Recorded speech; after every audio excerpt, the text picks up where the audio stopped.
नमस्कार, मी Swapnaja Jadhav, life transformation coach, parenting trainer and counsellor.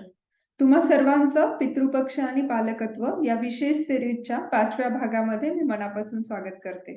पहिले 4 दिवसाचे एपिसोड जर तुम्ही मिस केले असतील तर नक्की पहा. खरी श्रद्धांजली कशी अर्पण करावी, पूजा कशी करावी, पूजा करताना आपली समज कोणती असावी, या सगळ्याची माहिती आधीच्या 4 व्हिडिओजमध्ये आपण दिली आहे. आणि मुलांना याच्यामध्ये काय इन्व्हॉल्व करून घ्यायचं ते पण आपण समजून घेऊ शकतो. आजच्या भागामध्ये आपण पाहणार आहोत की पूर्वजांसाठी आपण होओपोनोपोनो कसं करू शकतो. होओपोनोपोनो ही एक हवाईन पद्धत आहे आणि ही एक हीलिंग पद्धत आहे. म्हणजे आपल्या बऱ्याचशा ज्या स्मृती असतात, मेमरीज असतात, ज्याच्यामुळे आपल्या आयुष्यामध्ये त्याचे काही फुटप्रिंट्स, इम्पॅक्ट आपल्याला दिसत असतात. जी काही निगेटिव्हिटी सध्याच्या आयुष्यामध्ये आपल्याला दिसते, ती आपल्या विचारांमुळे, आपल्या बिलीफ्समुळे आणि आपल्या काही मान्यतांमुळे, पॅटर्न्समुळे आलेली आहे. तर यामध्ये पूर्वजांना जर आपण काही दुखावलं असेल आपल्या कोणत्याही कृत्यानं, तर त्यासाठी आपण त्यांची क्षमा मागतो. होओपोनोपोनो बद्दल अधिक माहिती की हे का करायचं, कसं करायचं, ही कोणती हवाईन पद्धत आहे नक्की. जर तुम्ही फर्स्ट टाइम ऐकत असाल तर याचा एक व्हिडिओ ऑलरेडी मी अपलोड केलेला आहे. त्याची लिंक इथे डिस्क्रिप्शन बॉक्समध्ये पण देत आहे. तर होओपोनोपोनो नक्की काय आहे हे समजून घ्या. आणि ही एक बरी करण्याची पद्धती आहे, हीलिंग टेक्निक आहे, ज्याच्यामुळे सगळ्या गोष्टींना तुम्ही बरं करू शकता, तुमच्या लाईफमधले सगळे प्रॉब्लेम. आणि पूर्वजांसाठी होओपोनोपोनो करणं खूप जास्त गरजेचं पण आहे आणि त्याचे रिझल्ट्स तुम्हाला खूप जास्त पाहायला मिळतील. कारण पूर्वजांसोबत तुमच्या ज्या मेमरीज आहेत, पूर्वजांसोबत जे त्यांना काही दुखावलं गेलेलं आहे, त्याची 100% जबाबदारी घेऊन जर आपण हील केल्या त्या गोष्टी, तर तुमच्या लाईफमध्ये त्याचे तुम्हाला इम्पॅक्ट दिसणार आहे. त्याच्यामुळे पूर्वजांसाठी आपल्याला होओपोनोपोनो करायचंच आहे आणि हे करणं खूप अनिवार्य आहे आणि पेरेंट्सनी नक्की करायला पाहिजे. आता त्याच्या आधी मी तुमच्यासोबत हा एक्सरसाइज कंप्लीट करून घेणार आहे. तुम्ही माझ्यासोबत ही प्रार्थना करू शकता. मध्ये पॉज घेऊन तुम्ही थांबून थोडीशी तयारी करून एका व्यवस्थित आसनावरती बसून तुम्ही ही प्रार्थना करू शकता शांतपणे. पण आता आपण हे समजून घेऊ की नक्की पूर्वजांना दुःख कशाचं होऊ शकतं. आपण मागे पण पाहिलं होतं की आपल्या पूर्वजांना म्हणजे कोणत्याही माता-पितांना दुःख कोणत्या गोष्टीचं असतं की आपलं मूल जर आनंदी नसेल, तर त्याचं दुःख होऊ शकतं. आपले मूल जर व्यवस्थित रिस्पॉन्सिबिलिटी हँडल करत नसेल, स्ट्रेसमध्ये असेल, तरी सुद्धा त्याचं दुःख आई-वडिलांना होतं. आपण आपल्याचवरून बघूया ना, आपली मुलं जर आनंदी नसतील, तर आपल्याला हर्ट होतं, आपल्याला वेदना होते. त्याच्यामध्ये आपण मुलांना दोष देतोच असं नाही. पण आपल्याला शांती लाभत नाही. तर अशाच अर्थाने आपल्या आयुष्यामध्ये घडणाऱ्या ज्या गोष्टी आहेत, जी निगेटिव्हिटी आहे, त्याच्यामुळे आपण जे त्रासामध्ये आहोत, त्याचा सुद्धा आपल्या पूर्वजांना त्रास होत आहे. तर त्यामुळे त्याची 100% रिस्पॉन्सिबिलिटी आपण घेणं. म्हणजे माझ्या मुलांच्या काही वागण्यांमुळे, माझ्या स्वतःच्या काही वागण्यांमुळे आणि माझ्या आई-वडिलांच्या किंवा त्यांच्या आई-वडिलांच्या म्हणजेच माझ्या काही पूर्वजांच्या वागण्यामुळे सुद्धा जर आधीच्या पूर्वजांचं मन दुखावलं गेलं असेल, तर त्याची 100% रिस्पॉन्सिबिलिटी मी आज घेते आणि मी मनापासून क्षमा मागते. आणि मग आपण होओपोनोपोनो करणार आहोत. 4 ज्या लाईन्स आहेत आपल्या, I am sorry, please forgive me, I thank you, I love you. या आपण परत रिपीट करणार आहोत 108 वेळा. तर आपण पाहू ते कसं म्हणणार आहोत आपण. तर सर्वात आधी तर तुम्ही शांतपणे एका आसनावरती बसलेला आहात आणि तुम्ही पूर्ण तयारीमध्ये जसं मेडिटेशनला बसता तसं शांतपणे उपस्थित आहात. डोळे बंद करू शकता तुम्ही किंवा आधी हा एपिसोड पूर्ण पाहू शकता आणि मग नंतर तुम्ही डोळे बंद करून एकदा रिपीट करू शकता. जोपर्यंत हे पितृपक्ष सुरू आहे, तोपर्यंत रोज हा हीलिंग एक्सरसाइज जर तुम्ही केला, तर त्याचे खूप जास्त चांगले परिणाम तुम्हाला पाहायला मिळणार आहेत. तर डोळे बंद करून सुद्धा तुम्ही करू शकता. तुमच्या डोळ्यासमोर स्वतःचं मन आधी शांत करायचं आहे. 2-3 दीर्घ श्वास घेऊन रिलीज करायचे आहेत. स्वतःशी कनेक्ट करायचं आहे.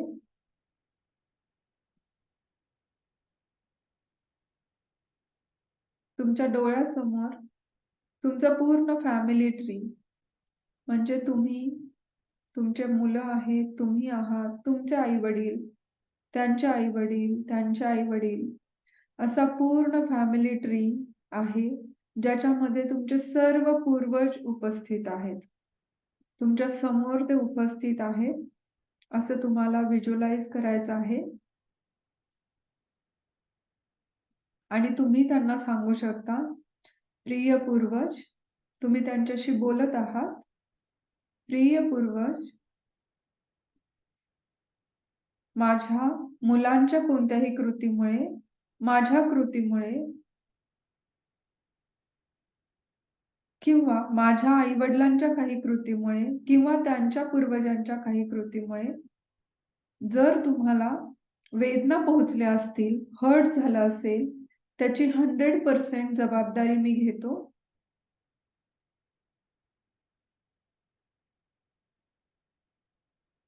आणि त्यासाठी मी आज क्षमा मागत आहे. I am really very sorry. Please forgive me. I thank you. I love you. I am sorry की मी खूपदा तणावात राहतो. खूपदा मला माझं वर्क लाईफ बॅलन्स करता येत नाही. मुलांशी माझं कनेक्ट व्यवस्थित होऊ शकत नाही. कधी-कधी मी त्या बाबतीत चुकतो. रिलेशन्समध्ये काही चुका करतो. त्या सगळ्याची 100% मी आज जबाबदारी घेत आहे. माझ्याकडे खूप गोष्टी, रिसोर्सेस अवेलेबल असून सुद्धा मी स्वतः आनंदात राहत नाही. बऱ्याचदा मी तणावामध्ये आयुष्य जगतो आणि त्याचा परिणाम माझ्या मुलांवरती सुद्धा होतो. माझ्या संपूर्ण फॅमिलीवरती होतो. मी त्याची संपूर्ण जबाबदारी घेत आहे. माझ्या नातेवाईकांच्या वागण्याची, त्यांच्या आणि माझ्या रिलेशनमध्ये असलेल्या प्रॉब्लेम्सची किंवा त्यांच्यामुळे तुम्हाला जे हर्ट झालं आहे, त्यांच्या वागण्यामुळे तुम्हाला जो त्रास पोहोचला आहे, त्या सर्व माझ्या नातेवाईकांची जबाबदारी पण मी घेत आहे. आणि त्यांच्या वतीने मी तुमची माफी मागतो. I am sorry for that. माझ्या कोणत्या विचारांमुळे, माझ्या स्मृतीमुळे, माझ्या काही पॅटर्न्समुळे,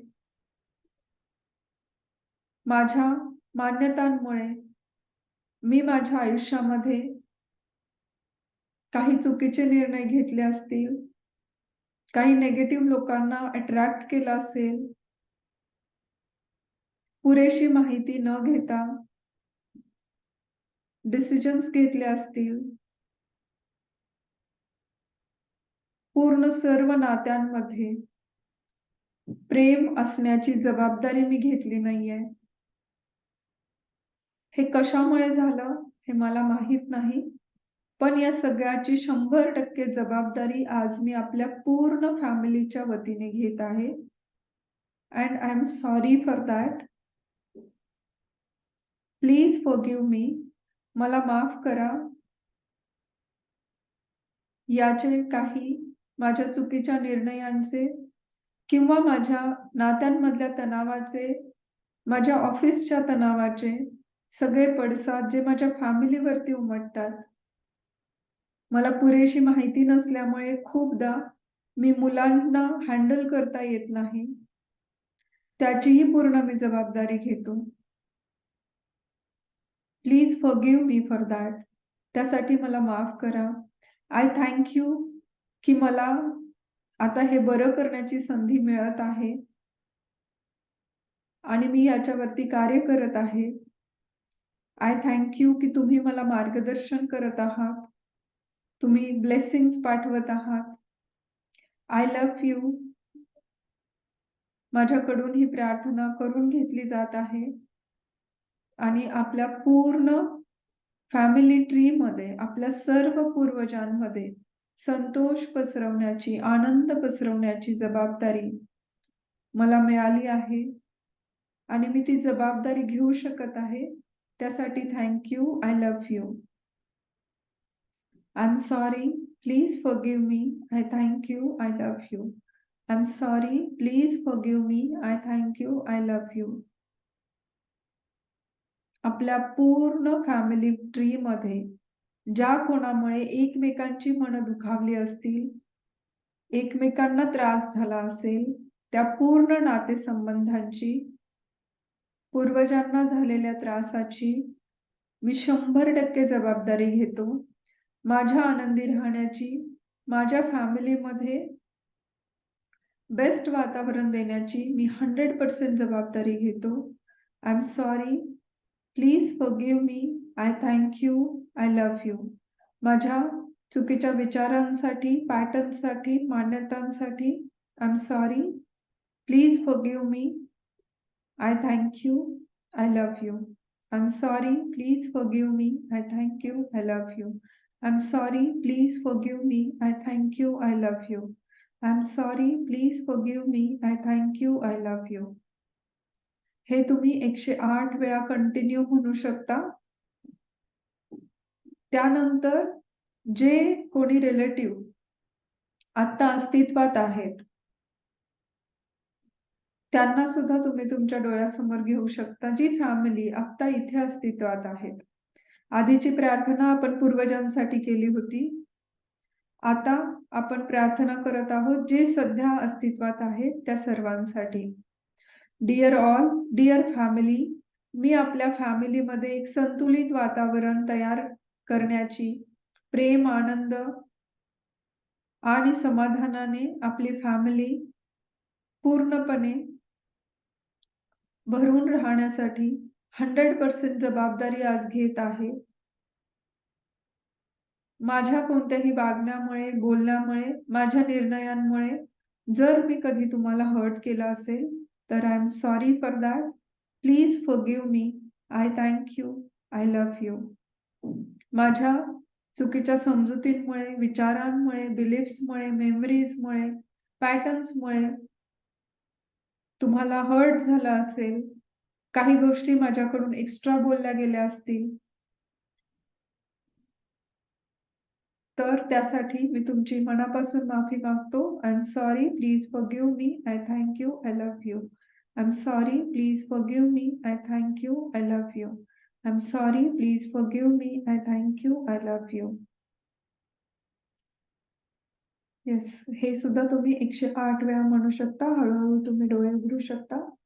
तर असं तुम्ही 108 वेळा केल्यानंतर अ, त्यांनी काय होणार आहे? 108 वेळाच का करायचं? हा प्रश्न काही जणांना येऊ शकतो. तर 108 वेळा आपण यासाठी करतो, की एक पर्टिक्युलर पिरियड खूप वेळासाठी आपण ती गोष्ट करतो, म्हणजे खूप वेळ त्या भावनेमध्ये असतो. 108 वेळा आपण तो विचार क्रिएट करत आहे, म्हणजे त्याचे व्हायब्रेशन क्रिएट करत आहे, तसा ध्वनी क्रिएट करत आहे. त्यामुळे त्याचा लाभ आपल्याला मिळतो. 108 वेळा तीच भावना आपण क्रिएट करत आहे. म्हणजे आपल्या आजूबाजूच्या परिसरामध्ये, आपल्या सभोवताली ते वातावरण, ती फीलिंग आपण तयार करतो तेवढ्या वेळासाठी. म्हणून तो स्पेसिफिक टाईम देणं गरजेचं आहे. म्हणून 108 वेळा आपल्याला हे करायचं आहे. आणि हे हीलिंग जितकं तुम्ही कराल, तेवढं तुम्ही पाहाल, की तुमच्या आयुष्यामध्ये खूप हार्मनी येत आहे. नात्यांमध्ये खूप सुधारणा होत आहे. तुमच्या आणि तुमच्या मुलांच्या रिलेशन बॉन्डमध्ये सुद्धा सुधारणा होत आहे. आणि त्याचबरोबर तुमच्या पूर्वजांचे आशीर्वाद तुम्हाला मिळत आहेत. कारण जेव्हा कोणाला दुःख पोहोचतं, तर त्या दुःखामुळे होणाऱ्या नकारात्मक ज्या लहरी तयार होतात, त्याचा असर आपल्यावरती होतच असतो. त्यामुळे ती जी चुकीची भावना तयार होते समोरच्याच्या मनामध्ये, ती भावना मिटवण्याचं कार्य आपण करत आहोत. आणि हे पितृपक्षाच्या निमित्ताने आपण करणं खूप जास्त गरजेचं आहे. तुम्ही पालक आहात, तर हे तुमच्या मुलांसाठी सुद्धा तुम्ही करणं गरजेचं आहे. जेव्हा तुम्ही याच्यामध्ये जी लोकं अस्तित्वात आहेत, ती समोर घेता, त्यावेळेला त्यामध्ये तुमची मुलंही इन्क्लूड आहेत. त्याच्यामुळे तुम्ही त्यांचीही माफी मागता. तुम्ही सर्वांचीच माफी मागता. असं करून 100% जबाबदारी घेऊन या पूर्ण नात्यांना, पूर्ण तुमच्या फॅमिली ट्रीला बरं करण्याची जबाबदारी तुम्ही घेता. आणि ही सगळ्यात मोठी जबाबदारी आहे. जेव्हा तुम्ही हे करता, हे तुम्हाला करताना मुलं जेव्हा पाहतील, तुमचे व्हायब्रेशन्स चेंज होतील.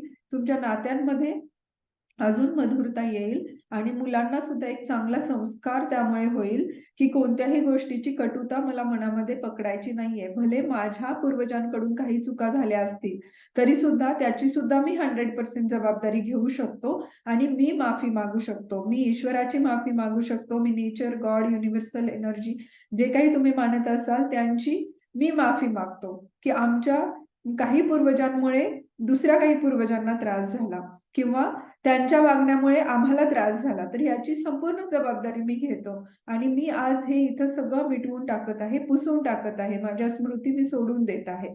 I am sorry, please forgive me, I thank you, I love you. आणि कोणतीही कटुता आपण या निमित्ताने पकडत नाहीये. मनामध्ये जी कटुता आहे ती दूर करत आहे. असं करून आपण आपल्या मुलांचा आनंद सुद्धा समाधानाने भरून टाकणार आहे. कारण तुम्हाला माहित आहे, एखाद्याला माफ न करू शकणं, एखाद्याबद्दलचा छोटासा जरी निगेटिव्ह थॉट मनामध्ये पकडून ठेवणं हा आपल्यालाच त्रास असतो. तसंच आपण केलेल्या चुकीच्या गोष्टींमुळे दुसऱ्यांना जर त्रास होत असेल, तर त्याच्या नकारात्मक लहरी ज्या आहेत त्या आपल्यापर्यंत पोहोचत असतात आणि त्याचा असर आपल्या लाईफमध्ये होत असतो. ही प्रार्थना जरी तुम्हाला कितीही छोटीशी वाटली किंवा तुम्ही फर्स्ट टाईम ऐकत असाल, तरी ही एक इंटेन्स हीलिंग पद्धती आहे. तुम्ही जितकं जास्त याची प्रॅक्टिस कराल, तितके जास्त असर तुम्हाला तुमच्या आयुष्यामध्ये पाहायला मिळतील.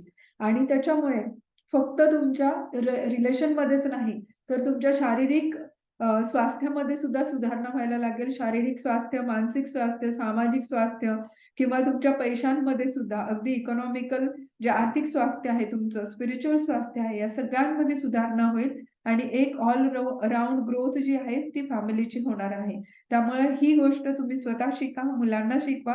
असेच पुढे पेरेंटिंगचे काही व्हिडिओ पाहत राहण्यासाठी या चॅनेलला सबस्क्राईब करा. बेल आयकॉनवरती हिट करा आणि हा व्हिडिओ जास्तीत जास्त लोकांपर्यंत फॉरवर्ड करा. Thank you so much. पुन्हा भेटूया पुढच्या व्हिडिओमध्ये.